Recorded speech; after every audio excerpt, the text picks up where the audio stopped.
మనకి ఇద్దరు పిల్లలు పుట్టిన తర్వాతే మనం అత్తమామ నుంచి సపరేట్ అవుతాం. పెళ్ళయి అడుగుపెట్టి ఆ ఇంట్లోకి వెళ్ళిన తర్వాత వాళ్ళకి నచ్చినట్టుగా మనం మెదులుకోవాలి అనుకుంటే మనకి మైండ్ మెచ్యూరిటీ ఉండదు. అది చిన్న వయసు కాబట్టి. ఈలోపు మనకి వాళ్ళు మనల్ని ఒక ఆట ఆడేసుకుని వదిలేస్తారు.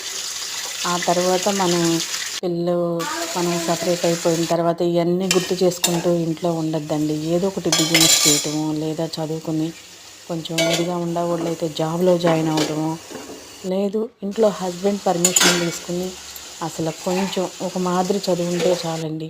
చక్కగా మనకి ఇది భగవంతుడు ఇచ్చిన వరం యూట్యూబ్ అనేది. ఇంట్లోనే మనం జాబ్ చేసుకోవచ్చు.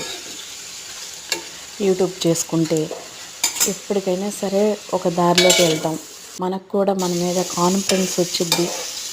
ఓకే, నేను కూడా ఒక ఉద్యోగం చేసుకుంటున్నాను అనే ధైర్యం వచ్చిద్ది. ఇది హస్బెండ్ పర్మిషన్ తీసుకుని చక్కగా చేసుకోవచ్చండి. ఎందుకంటే ఒకప్పుడు నేను కూడా ఇట్లాగే ఆలోచించుకుంటూ ఇట్లా అట్లా అని పిల్లలు స్కూల్ నుంచి వచ్చేదాకా ఎదురు చూస్తూ ఉండేదాన్ని. ఇప్పుడు ఈ యూట్యూబ్ సహాయం వల్ల నేను కొంచెం మైండ్కి పొదును పెట్టుకుంటున్నా. ఓకే, వాళ్ళు ఇట్లా చేసుకోవాలి, అట్లా చేసుకోవాలి, గుర్తు చేసుకుంటూ టైం పాస్ సరిపోతుంది. ఒక ఉద్యోగంలో ఉందండి నాకు. నేను ఎలా ఫాలో అయ్యానో మీకు కూడా అలాగే చెబుతున్నా. మన ఆడవాళ్ళు అందరం పదే పదే బాధలు పడ్డాయన్నీ తలుచుకోకుండా మన ఉద్యోగం యూట్యూబ్ ఇంట్లో పర్మిషన్ ఉంటే చక్కగా అందరం యూట్యూబ్ చేసుకుని మంచి నడవడిలోకి వెళదామండి.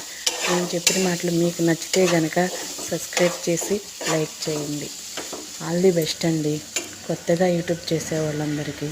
సర్వే జనా సుఖినో భవంతు.